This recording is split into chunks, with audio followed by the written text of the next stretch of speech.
تو میں بات کر رہا ہوں کہ ہدایت اسے ہی ملتی ہے، یا ایمان لانا یا نہ لانا، یہ ہدایت جو ہے وہ تقدیر اور نصیب میں لکھی ہوئی ہے، ٹھیک ہے، وہ اسے ہی ملتی ہے جسے رب چاہتا ہے، ٹھیک ہے، اسے نہیں ملتی جسے وہ نہیں چاہتا، ٹھیک ہے۔ کلمہ پڑھ لینا یہ آپ کے مقدر اور نصیب میں لکھا ہوتا ہے یا لکھا ہوا ہے، ٹھیک ہے، آپ کے پیدا ہونے سے پہلے کہ میرے اور آپ کے پیدا ہونے سے کئی سال پہلے یہ لکھا گیا ہے یا لکھا جا چکا ہوتا ہے کہ کس انسان نے کلمہ پڑھنا ہے یا کس کے نصیب یا مقدر میں رب تعالیٰ نے کلمہ پڑھنا لکھا ہے، ٹھیک ہے۔ آگے کی زندگی جو ہے وہ آپ کے عمل پہ ہوتی ہے، آپ کے پریکٹیکل پہ ہوتی ہے، ٹھیک ہے۔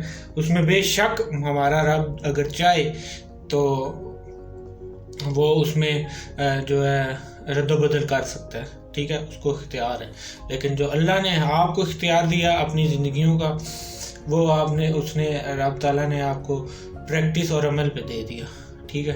آپ کو پریزنٹ یا موجودہ حالات یا واقعات کا اختیار رب نے دے دیا، ٹھیک ہے۔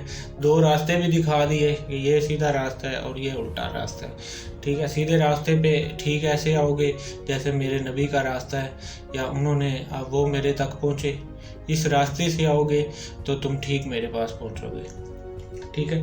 اگر تم دوسرے راستے کو اختیار کرو گے تو تم ظالموں میں ہو جاؤ گے، اور وہ شیطان کا راستہ ہے، ٹھیک ہے۔ 2 ہی راستے ہیں، تو رب نے اختیار بھی آپ کو صرف اور صرف حال کا دیا ہے، ٹھیک ہے۔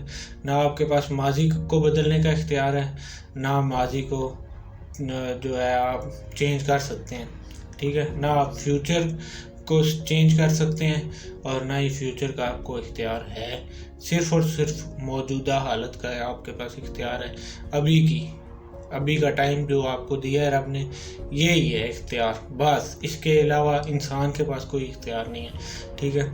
وہ فیوچر کی پلاننگ کرتا ہے یا وہ فیوچر کے بارے میں سوچتا ہے تو وہ صرف اور صرف اس کی اپنی ایک سوچ ہوتی ہے، ایک دھوکہ ہوتا ہے جس کے تحت وہ کام کر رہا ہوتا ہے، ٹھیک ہے۔ جب ایمان اس حالت تک یا اس انتہا تک پہنچ جاتا ہے کہ آپ خود کو اس کنڈیشن میں لے آؤ کہ آپ کو ابھی کا ہی سوچنا ہے صرف، ٹھیک ہے، تو پھر آپ دیکھو کہ آپ کی زندگی کیسے چینج ہوتی ہے، ٹھیک ہے۔ فیوچر کی پلاننگ بھی کر کے دیکھو، اور کر کے دیکھ بھی لی ہے کئیوں نے، یا جو کرتے بھی ہیں ان کو بھی پتہ ہے کہ وہ کیا حاصل کر سکتے ہیں یا کیا حاصل کر لیا انہوں نے۔ تو جب تک آپ خود کو اس صورت میں یا اس کنڈیشن میں نہیں لاتے تو آپ بہتری کی امید نہ کرو رب سے، ٹھیک ہے۔ تو جس چیز کا اختیار تمہیں رب نے دیا ہے، تم اس اختیار میں رہ کے اپنا کام کرو، پھر دیکھو کہ رب کی مدد اور نصرت آتی ہے کہ نہیں، ٹھیک ہے۔ پھر دیکھو آپ کو سکون یا چین نصیب ہوتا ہے کہ نہیں، پھر آپ دیکھو آپ کی مشکلات حل ہوتی ہیں کہ نہیں، ٹھیک ہے۔ پھر آپ دیکھو کہ رب آپ کے لیے اسباب پیدا کرتا ہے یا نہیں، پھر دیکھو رب آپ کو رزق دیتا ہے یا نہیں، ٹھیک ہے۔ تو جو رب نے بات کی ہے وہ بالکل حق اور سچ ہے، ٹھیک ہے۔ اسی کے ذریعے ہم رب کو بھی پا سکتے ہیں اور اپنی مشکلات کا جو ہے حل بھی ڈھونڈ سکتے ہیں، ٹھیک ہے۔ ہم بیٹھ کے ماضی حال میں بیٹھ کے، پریزنٹ ٹائم میں بیٹھ کے جو ہے اپنے پاسٹ کی چیزیں کو سوچ کے اپنے فیوچر کی پلاننگ کر رہے ہوتے ہیں، ٹھیک ہے۔ یہ تھیوری ہی غلط ہے، ٹھیک ہے، یہ قانون اور تھیوری ہی سمجھ میں نہیں آتی۔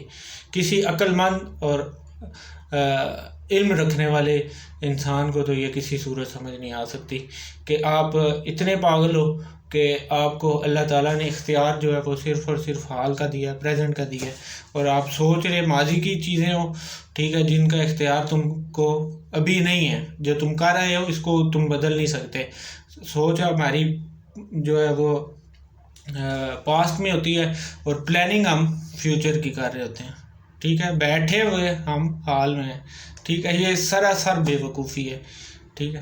اس کو بے وقوفی کہوں، جہالت کہوں، کیا کہوں، یہ مجھے سمجھ نہیں آتا، ٹھیک ہے۔ جو اختیار آپ کو رب نے دیا یا مجھے دیا وہ صرف اور صرف حال کا دیا ہے، ٹھیک ہے۔ آپ کو رب نے کہا ہے کہ بچہ یہ جو چیز ہے یا یہ ٹائم ہے، یہ ٹائم تم نے اپنی روزی کے لیے، محنت کے لیے کرنا ہے، اس ٹائم کو اس حد تک رکھو، بس سارا دن یا ساری زندگی اس مال اور دنیا کو حاصل کرنے میں خرچ نہ کرو، اس کی فکر میں اتنے نہ پڑ جاؤ کہ میرے سے اور میرے نبی سے دور ہو جاؤ، ٹھیک ہے۔ اتنے غافل نہ ہو جاؤ روٹی کے چکر میں کہ مجھ سے دور ہو جاؤ، ٹھیک ہے.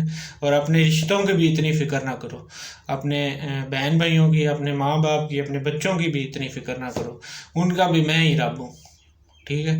جیسے وہ ہمارا رب ہے، وہ ان کا بھی وہی رب ہے. جیسے اس نے ہمیں ابھی تک پالا ہے یا پال رہا ہے، جیسے رزق دے رہا ہے، وہ ان کے بھی رزق کا ٹھیک وہی ذمہ دار ہے.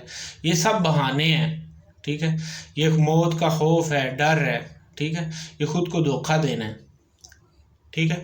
کہ میرے بعد کیا ہوگا، یا میرے بعد کیا ہونے والا ہے، یا میری اولاد کا کیا ہوگا میرے بعد. یہ سب بہانے ہیں.